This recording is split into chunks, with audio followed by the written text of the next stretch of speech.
Hello friends, Infinitech Solution অন্যটা learning ভিডিঅ'লৈ আপোনালোকক স্বাগতম জনাইছোঁ। So friends, প্ৰথমতে চাওঁ আমাৰ লাষ্ট উইকত আমাৰ ফ্ৰাইডে যিটো ট্ৰেডিং ছেশ্যন আছিলে, তো তাত আমাৰ লেভেলছখিনি কেনেদৰে কাম কৰিলে। তো ফ্ৰাইডে কাৰণে আমাৰ ইম্পৰ্টেণ্ট লেভেলটো আছিলে 22,094, বাট আমাৰ পুট ছাইডত বা ডাউন ছাইডত আমাৰ কেইটামান লেভেল আমি আইডেণ্টিফাই কৰিছিলোঁ 21,799ৰ পৰা 21,871, দেন এটা ৰেঞ্জ আছিলে 21,919ৰ ওচৰে পাজৰে। তো ফাৰ্ষ্ট অফ অল মাৰ্কেটে প্ৰথম গেপ ডাউন অপেনিং কৰাৰ পিছত ছাপৰ্ট লৈ এটা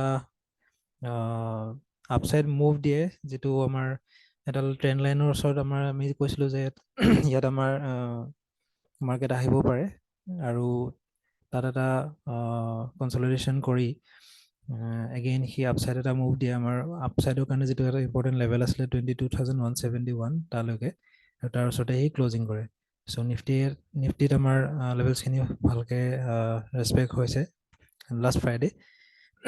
এণ্ড তাৰপিছত যদি আমি চাওঁ বেংক নিফটিটো একেই, গেপ ডাউন অপেন হৈ পেলাই সি এটা শ্বাৰ্প আপ মুভ দিয়ে, আৰু আমাৰ যিখিনি লেভেলছ আছিলে তাৰ পৰাই সি ট্ৰেড কৰিবলৈ আৰম্ভ কৰে 46,734, then 46,803, 49,920।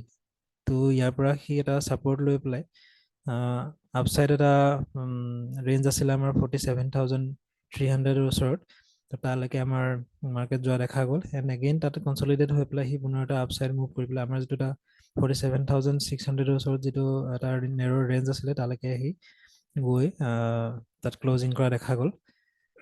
So' Nifty and bank Nifty দুয়োটাতে আমাৰ লেভেলছখিনি ভালদৰে ৰেচপেক্ট হৈ পেলাই কাম কৰি আছে।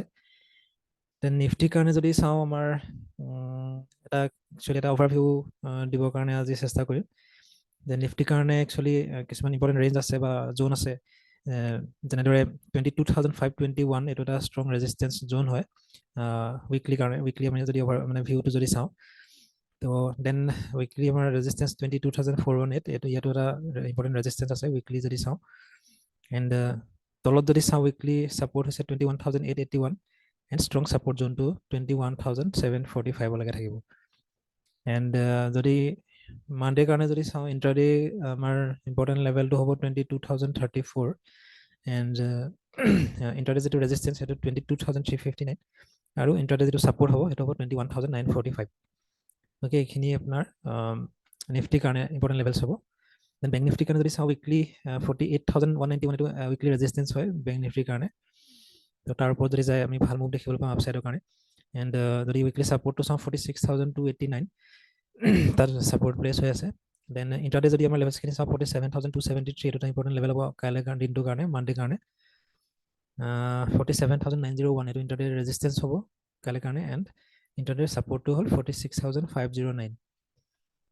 চ' এইখিনি হৈছে ইম্পৰ্টেণ্ট নিফটি এণ্ড বেংক নিফটিৰ লেভেল কাইলৈ কাৰণে, যিহেতু কাইলৈ এটা নতুন ট্ৰেডিং উইক আৰু ট্ৰেডিং ছেশ্যন আৰম্ভ হ'বলৈ গৈ আছে 9:15ৰ পৰা। এণ্ড কিছুমান আমাৰ ইম্পৰ্টেণ্ট ডাটা বা ইনফৰমেশ্যন আমি আমাৰ ইনফিনিটেক চলিউশ্যনৰ যিটো টেলিগ্ৰাম চেনেল আছে তাত আমি কণ্টিনিউৱাছলি পষ্ট কৰি গৈ থাকোঁ, যাতে আমাৰ যিখিনি ট্ৰেডাৰ্ছ আছে, আমাৰ চেনেলটোত যিখিনি ৰেগুলাৰ ভিউৱাৰ্ছ আছে, তেওঁলোকে লাইভ মাৰ্কেটত ট্ৰেড ল'বৰ কাৰণে বা ইনফৰ্ম ডিচিশ্যন ল'বৰ কাৰণে যাতে সুবিধা হয়।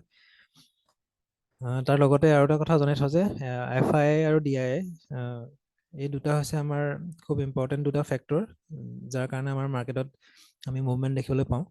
এণ্ড FII বহুত দিনৰ পৰা চেলিং কৰি থকাৰ পাছত ফ্ৰাইডে আমাৰ অলপ বাইং দেখা গৈছে FII তৰফৰ পৰা। চ' এই যিটো নেক্সট আমাৰ কাইলৈৰ পৰা ট্ৰেডিং উইক আৰম্ভ হৈ আছে, তো এইটো এটা ইণ্টাৰেষ্টিং হ'ব। তো আমি ইয়াত ৱাটচফুল হ'ব লাগিব কেনেদৰে এই ট্ৰেড কৰিব।